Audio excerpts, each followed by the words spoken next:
Ons welkom by episode 6 van Werksoeker op die H2A en die H2B program. En die staat wat ons nou vandag kyk is Nebraska.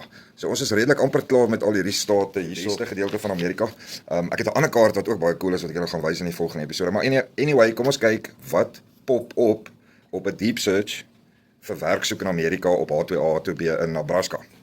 HCB agents, recruiters in state of Nebraska.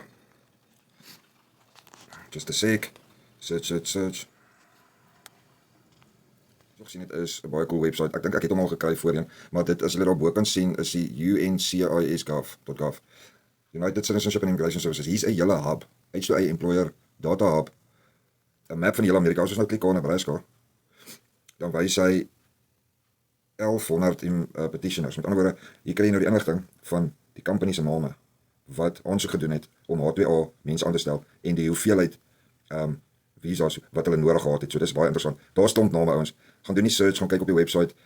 Elke staat het natuurlik al hierdie petitioners. Kyk net daarso. Soos ek sê 111 van hulle en hoeveel mense hulle voor gevra het. So ouens, hierdie is goud werd vir iemand wat werk in Amerika. So gaan check dit uit en dan sien ons julle in die volgende episode.